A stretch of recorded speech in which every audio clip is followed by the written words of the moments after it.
एक गांव में मोहन नाम का एक गरीब व्यक्ति अपनी पत्नी राधा के साथ एक टूटी फूटी झोपड़ी में रहा करता था। मोहन गांव में सबसे धनवान और क्रूर व्यक्ति भीमा की हवेली में साफ सफाई का काम किया करता था। एक दिन मोहन काम पर जा रहा था कि तभी उसकी पत्नी राधा उससे कहती है, अजी सुनिए, कल मैं पुराने बक्से में कुछ पुराने कपड़े ढूंढ रही थी। वो बक्सा आपके पिताजी का था। मुझे उस बक्से में एक कागज मिला है और उस कागज ने मुझे आश्चर्य में डाल दिया। लाओ, मुझे भी दिखाओ, ऐसा कौन सा कागज है जिसने तुम्हें आश्चर्य में डाल दिया है?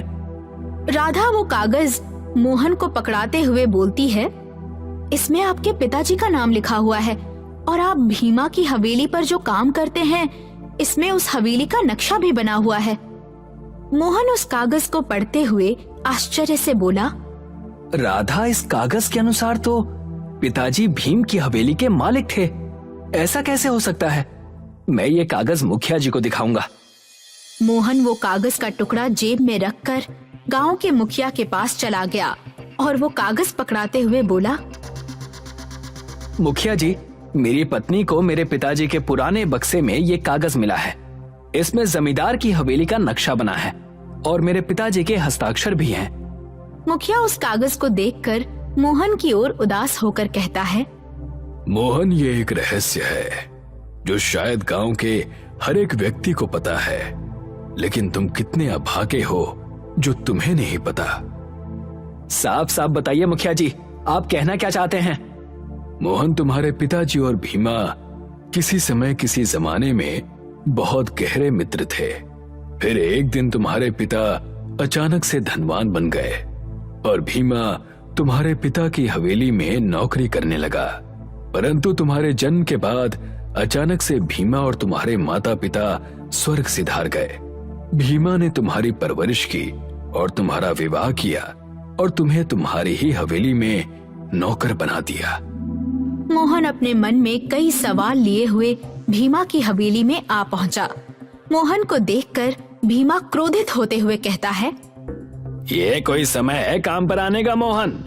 हवेली कितनी गंदी पड़ी हुई है। तुम कहाँ थे? मैंने मुखिया जी से बात की और उन्होंने बताया कि इस हवेली के मालिक मेरे पिता थे। आखिर ये क्या रहस्य है? अच्छा, तो तू गांव के लोगों के बहकावे में आ रहा है। अरे, तेरे माता पिता तो तुझे जन्म देने के बाद ही चल बसे थे। मैंने तुझे पाल पोस कर बड़ा किया नमक हराम, और तुझे रहने के लिए झोपड़ी दी, और तू इस हवेली को अपने पिता की हवेली बता रहा है। इतना कहकर भीमा ने मोहन को अपनी हवेली से बाहर निकाल दिया। मोहन मुंह लटकाकर अपनी झोपड़ी में आ गया। क्या हुआ, आप इतनी जल्दी कैसे आ गए? मोहन सारी घटना बताता है। मालिक ने मुझे हवेली के काम से निकाल दिया। आखिर आपको क्या जरूरत थी उनसे ये सब पूछने की? अब हम क्या करेंगे? इस गांव में आपको कौन काम देगा?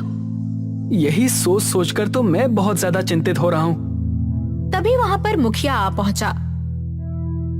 मोहन, मैंने सुना है कि भीमा ने तुम्हें काम पर से निकाल दिया। जी मुखिया जी, आपने मुझे जो बताया था मैंने वही बात मालिक से पूछी थी और वो इसी बात पर भड़क गए। मोहन, तुम्हें चिंता करने की कोई जरूरत नहीं है। मैंने तुम्हें जो भी बताया वो सच था। तुम एक काम क्यों नहीं करते?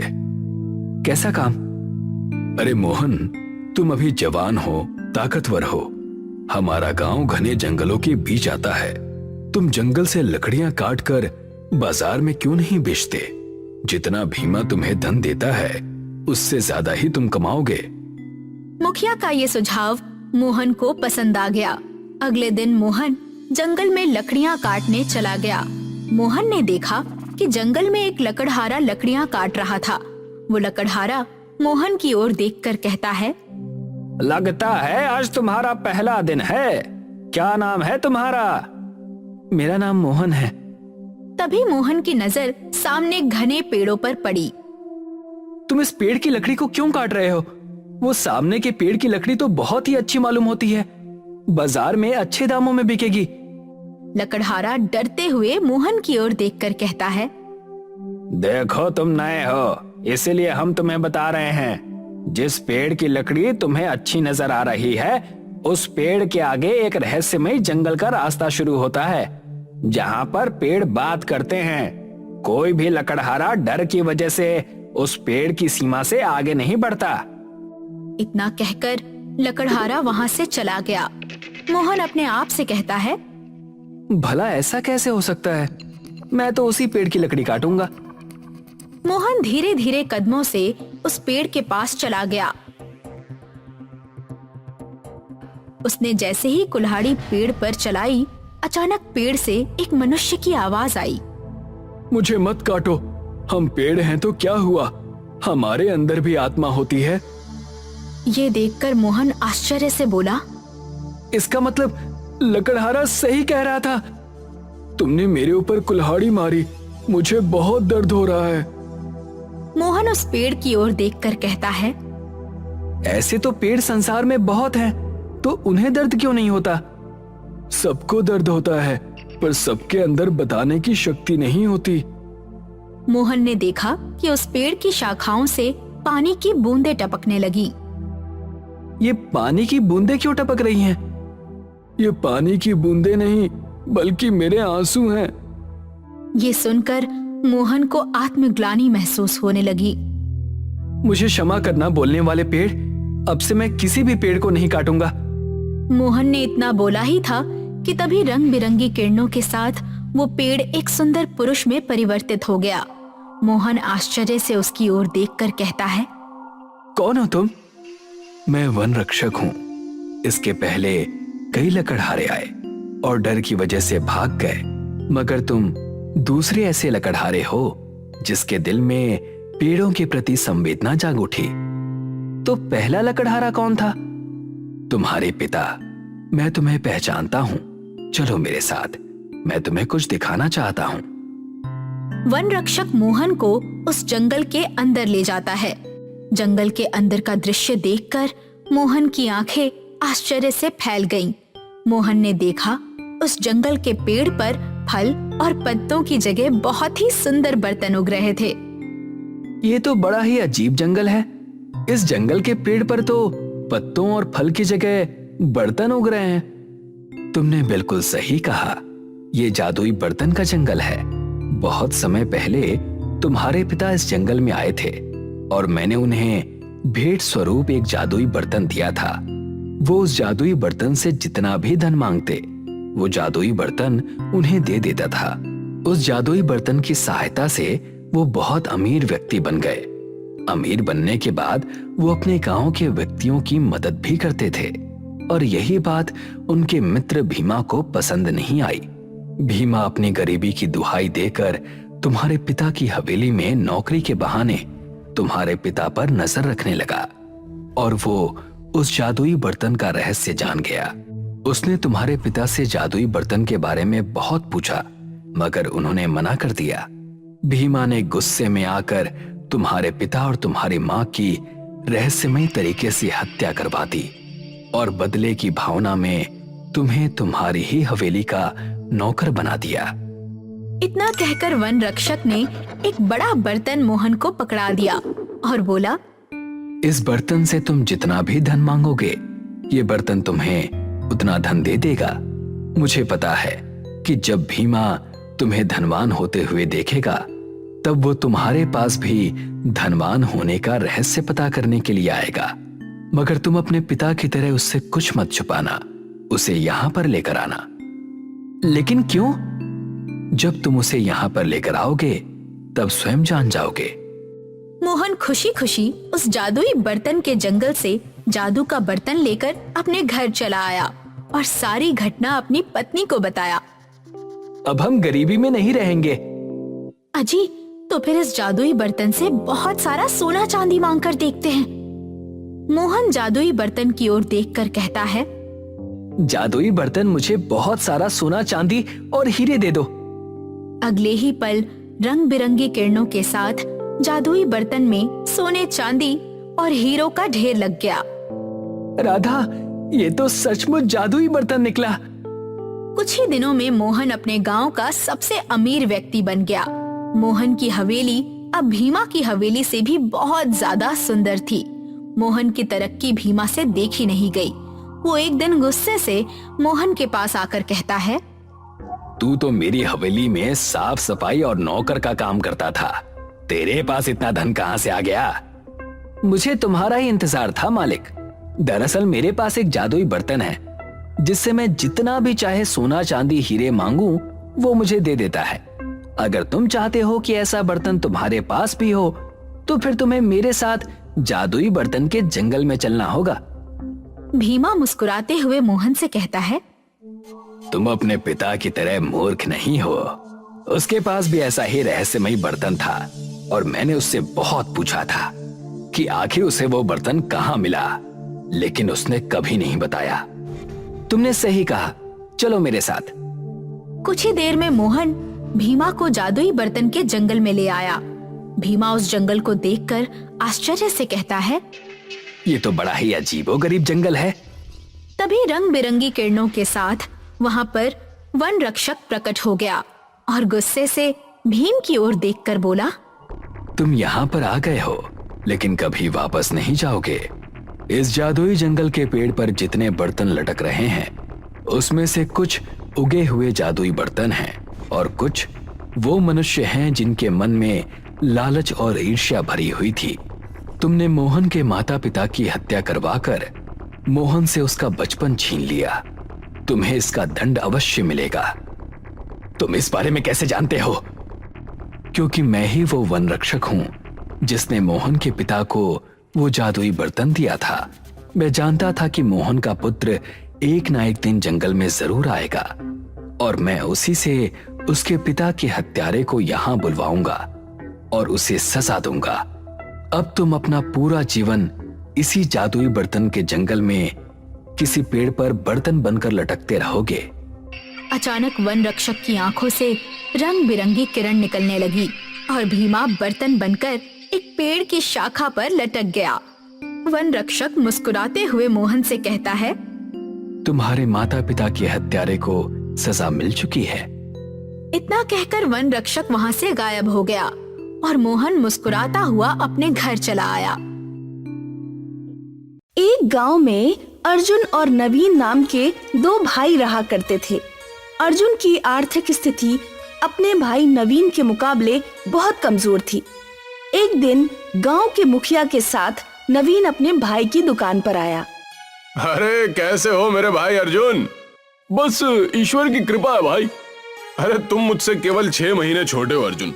हम दोनों ने बर्तन की दुकान भी एक साथ ही शुरू की थी, मगर देखो ना आज मैं कहाँ हूँ और तुम कहाँ हो।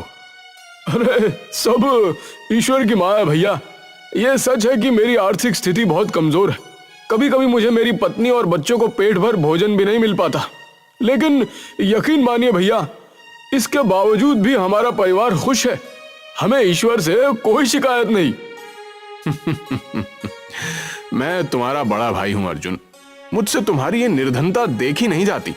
जब अपने बच्चों को अच्छे स्कूलों में शिक्षा प्राप्त करते हुए देखता हूं और तुम्हारे बच्चों को तुम्हारे साथ दुकान पर काम पर लगा हुआ देखता हूं तो मेरे दिल को बहुत ठेस पहुंचती है। आखिर मैं तुम्हारे पिता समान हूं। आपने सही कहा भैया, बड़ा भाई पिता समान ही तो होता है। आपने मेरे लिए इतना सोचा, मेरे लिए यही काफी है। अरे तुम्हें कितनी बार कह चुका हूं, तुम अपने उस टूटे फूटे मकान को छोड़कर मेरे घर पर रहने के लिए क्यों नहीं आ जाते? ना तो तुम्हारे उस टूटे फूटे घर में पंखा है, ना कूलर है, यहाँ तक के ओढ़ने के लिए ढंग का एक कंबल तक नहीं है। नहीं भैया, मैं आपके ऊपर बोझ नहीं बनना चाहता। मैंने आपसे कहा ना, मेरा परिवार खुश है और हमें ईश्वर से कोई शिकायत नहीं है। अरे देखो अर्जुन, मैं तुम्हारा बड़ा भाई हूं, तुम्हारे भले की ही बात करूंगा ना। तुम्हारा वो टूटा फूटा घर जिस जमीन पर है, वो जमीन एक हाईवे के किनारे पर स्थित है। आजकल हाईवे के किनारे की जमीन के दाम अच्छे खासे मिल रहे हैं। मेरी जान पहचान भी है। तुम कहो तो मैं खरीदार से बात कर लेता हूं। तुम्हें अपने उस मकान की अच्छी कीमत भी मिल जाएगी और तुम उसके बाद एक नया व्यवसाय भी शुरू कर सकते हो और दूसरा मकान भी खरीद सकते हो। नवीन की बात सुनकर अर्जुन गहरी सोच में पड़ गया। तभी नवीन के बगल में खड़ा हुआ गांव का मुखिया मुस्कुराते हुए बोला, अरे नवीन बिल्कुल सही बोल रहा है अर्जुन। आज के दौर में कौन सा ऐसा बड़ा भाई होगा जो अपने छोटे भाई के लिए इतना सोचता है। नवीन दिल का बहुत स्वच्छ है और तुम्हारी बहुत चिंता करता है। देखो, मैं जानता हूँ कि ये फैसला तुम्हारे लिए कठिन है। तुम कुछ दिन और सोच लो और अच्छी तरह समझ लो। मुखिया जी सही बोल रहे हैं अर्जुन, और जब तक तुम मेरे घर में आराम से रह सकते हो। वैसे भी हम दोनों भाई हैं। विवाह से पहले हम दोनों साथ में एक घर में ही तो रहते थे। मुझे सोचने के लिए थोड़ा समय चाहिए भैया। कोई बात नहीं, ठीक है, पर ज्यादा समय मत लेना, नहीं तो जमीन का खरीदार दूसरी जमीन खरीद लेगा। इतना कहकर नवीन मुखिया के साथ वहाँ से चला गया। दरअसल नवीन एक लालची व्यक्ति था। उसकी नजर अर्जुन की जमीन पर बहुत पहले से थी और अर्जुन एक बहुत सीधा साधा व्यक्ति था जो अपने भाई का बहुत सम्मान करता था। नवीन ने बंटवारे के दौरान भी संपत्ति में काफी घपला भी किया था। उसकी बेईमानी को सिर्फ अर्जुन और नवीन के पिताजी जानते थे, मगर अर्जुन को बताने से पहले ही वो इस दुनिया से चले गए। अब नवीन की नजर अर्जुन के उस मकान पर थी जो कि हाईवे के बगल में एक झोपड़ी के रूप में बना हुआ था। रास्ते में मुखिया नवीन से बोला, तुम्हें क्या लगता है नवीन, क्या अर्जुन तुम्हारी बात को मानेगा? मैं अपने छोटे भाई को बहुत अच्छी तरह से जानता हूँ मुखिया जी। वो एक नंबर का मूर्ख व्यक्ति है। अपनी मूर्खता की वजह से ही वो आज तक कभी धन नहीं कमा पाया। उस बेवकूफ को तो ये भी नहीं पता कि उसके हिस्से की संपत्ति मैंने कितनी चालाकी से हड़प ली। इस बारे में सिर्फ तुम्हारे पिताजी ही जानते थे। बिल्कुल सही कहा मुखिया जी। पिताजी नवीन को इसी बारे में बताने ही जा रहे थे कि रास्ते में ही उनकी तबीयत खराब हो गई और वो अचानक चल बसे। तो क्या अर्जुन की जमीन हड़पने के बाद तुम उसकी दुकान भी हड़पोगे? कम से कम दुकान तो उस बेचारे के पास रहने दो। अगर दुकान भी तुम उससे छीन लोगे तो अर्जुन और उसका परिवार तो सड़कों पर भीख मांगने लगेगा। मैं एक व्यापारी हूँ मुखिया जी, हमेशा फायदे का ही सौदा देखता हूँ। फिलहाल तो मेरा फायदा उसकी जमीन बेचने पर है। वैसे उसकी जमीन के तो लाखों रुपए मिल रहे हैं, उसमें से अर्जुन को कितना दोगे? पागल हो गए हैं क्या मुखिया जी? फूटी कौड़ी नहीं दूंगा। अरे कुछ दिन अपने घर में रखकर धक्के देकर बाहर निकाल दूंगा। मुझे पता है कि अर्जुन कुछ भी नहीं कर सकता। इधर नवीन अपने घर पर अपनी पत्नी राधा से इस बारे में परामर्श करने लगा। अगर ये घर बेच देंगे तो हम लोग रहेंगे कहाँ? अरे तुम चिंता क्यों करती हो राधा? भैया ने कहा है कि जब तक वो हमें अपने घर पर रख लेंगे। सोचो राधा, हम उस पैसे से नया व्यवसाय शुरू कर सकते हैं। पता नहीं क्यों मुझे कुछ ठीक नहीं लग रहा। लेकिन तुम तो जानती हो कि मेरी दुकान पर बर्तन खरीदने वाले मेरे हाथ के बने हुए बर्तन खरीदते ही नहीं। हमारी बेटी चमकी 12 वर्ष की हो चुकी है। कल को हमें चमकी का विवाह भी करना होगा, तब क्या होगा? कभी सोचा इस बारे में? अर्जुन की बात सुनकर राधा चुप हो गई। अगले दिन अर्जुन नवीन के घर पर पहुंचकर बोला, मुझे आपका फैसला मंजूर है भैया। मैं अपना घर बेचने के लिए तैयार हूँ। मुझे तुमसे यही उम्मीद थी अर्जुन। तुम एक काम करो, तुम आज ही अपने परिवार को यहाँ लेकर आ जाओ। मैं आज शाम को ही उस बिल्डर से बात कर लेता हूँ। कल तक पैसे तुम्हारे हाथ में आ जाएंगे। अर्जुन अपने परिवार को नवीन के घर पर ले आया। उसके परिवार को देखकर नवीन की पत्नी कामिनी क्रोधित होकर नवीन से बोली, आप भी ना किन किन भिखारियों को यहाँ पर उठाकर ले आए हैं? इनके कपड़े तो देखो कितने मैले हैं। लग रहा है मानो सालों से इन सबको कपड़े ही नसीब नहीं हुए। अरे धीरे बोलो कामिनी, अगर कहीं गलती से भी अर्जुन के कानों में तुम्हारी आवाज पहुंच गई तो मेरे किए कराए पर पानी फिर जाएगा। लेकिन आप एक बात कान खोल के सुन लीजिए, मैं उन तीनों को ज्यादा दिन बर्दाश्त नहीं कर पाऊंगी।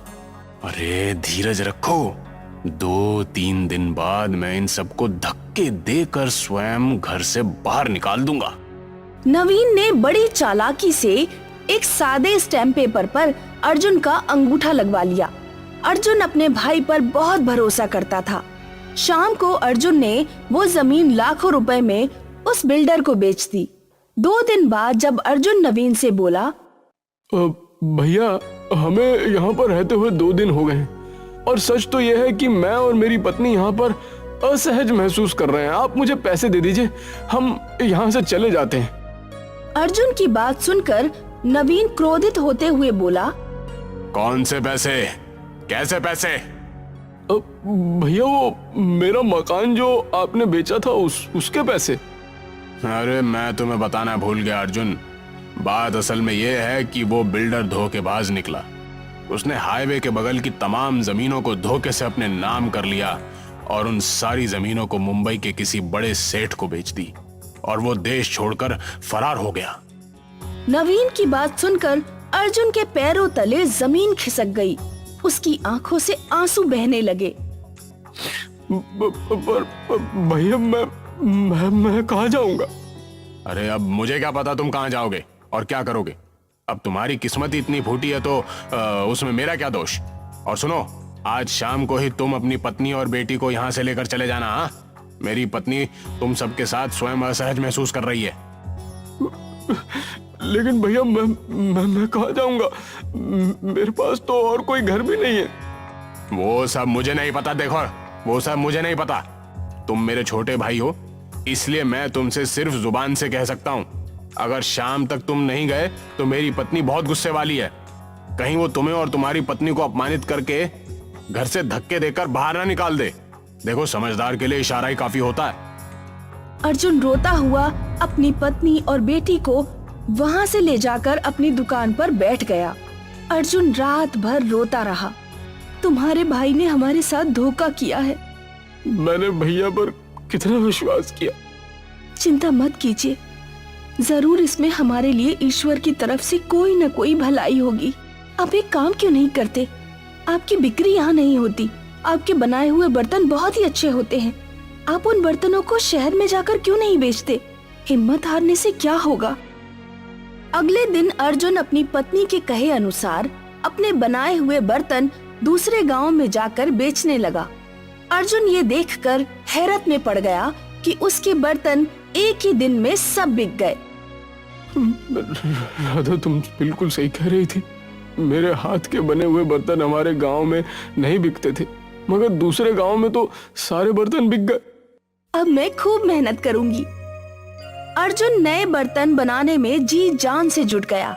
एक दिन अर्जुन अपने बर्तन बेचकर अपने गांव वापस लौट रहा था। गर्मी ज्यादा थी। गर्मी की वजह से अर्जुन एक पेड़ के नीचे बैठ गया कि तभी एक बूढ़ा व्यक्ति बड़ी सी पोटली लिए हुए अर्जुन के पास आकर बोला, क्या मैं यहाँ बैठ सकता हूँ कुछ देर के लिए?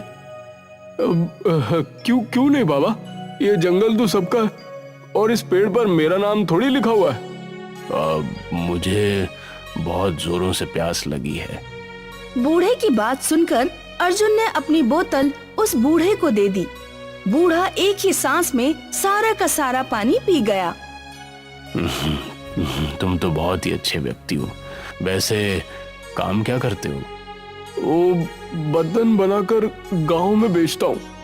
अर्जुन की बात सुनकर बूढ़े व्यक्ति की आंखों में चमक आ गई। उसने अपनी पोटली खोल दी।